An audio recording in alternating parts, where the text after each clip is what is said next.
Assalamualaikum, salam sejahtera dan salam Malaysia Madani. Anda bersama saya Asma Hafizah Ismail dalam berita 3 Dimensi Institut Pembangunan dan Kecemerlangan Kepimpinan AILID.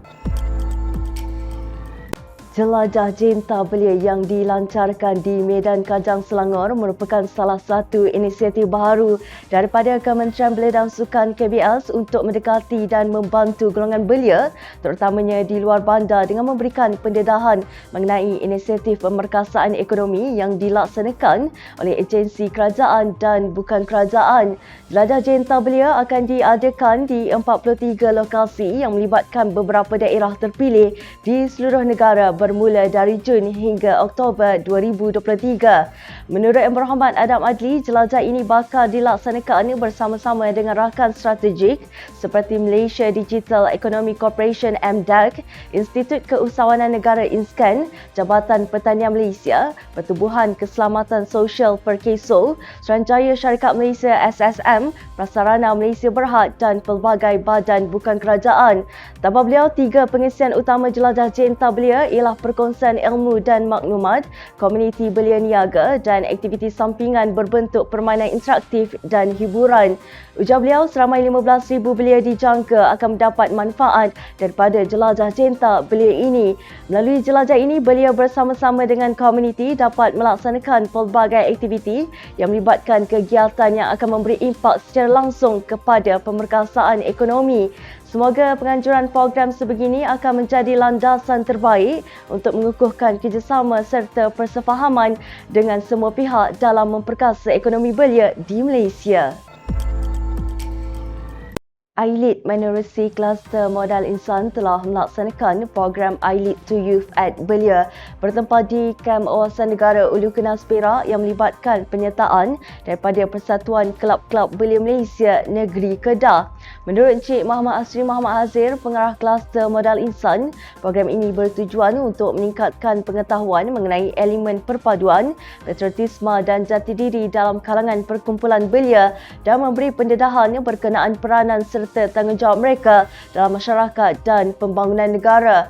Tambah beliau lagi, program ini juga berupaya mempersiapkan golongan belia bagi membentuk paradigma masyarakat yang pintar dan inovatif di samping menitik beratkan keperluan para belia masa kini untuk memperkasa kecerdasan agar sentiasa siap siaga, memikul tanggungjawab dan menempuhi cabaran negara dan global secara positif, berdaya tahan dan berdaya maju. Ujar beliau, sebahagian besar peranan dan tanggungjawab membangunkan negara ini telah dilunasi belia melalui penguasaan ilmu pengetahuan dan pembentukan kemahiran diri. Semoga pelaksanaan program sebegini mampu meningkatkan kecerdasan akal dan kekuatan fizikal belia yang terlibat bagi menjamin keupayaan sesuatu bangsa kekal berdaya saing.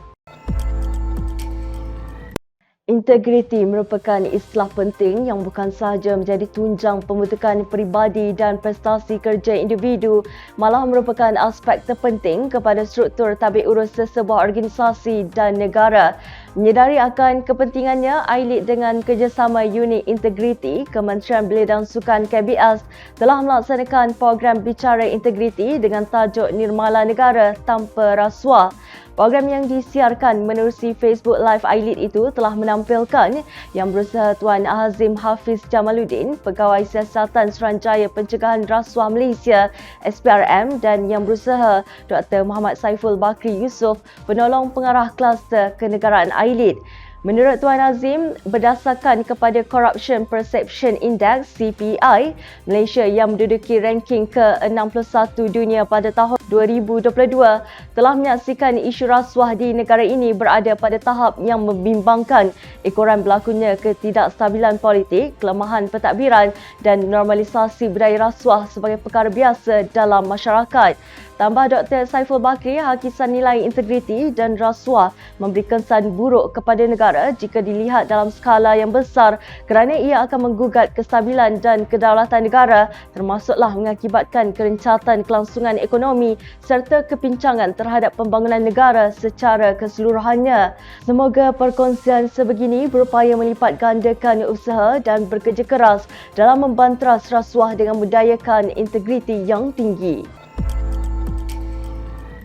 Okey, baiklah. Sebelum berakhir, tahukah anda Duli Yang Maha Mulia Seri Paduka Baginda Yang di-Pertuan Agong bertanggungjawab menjaga dan memelihara kedudukan dan hak istimewa orang Melayu.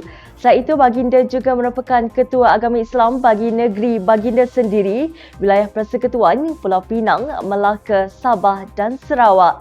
Sekian untuk perkongsian pada hari ini. Temui kami 3 kali seminggu pada hari Isnin, Rabu dan Jumaat jam 3 petang dengan 3 berita penting hanya di Berita 3 Dimensi.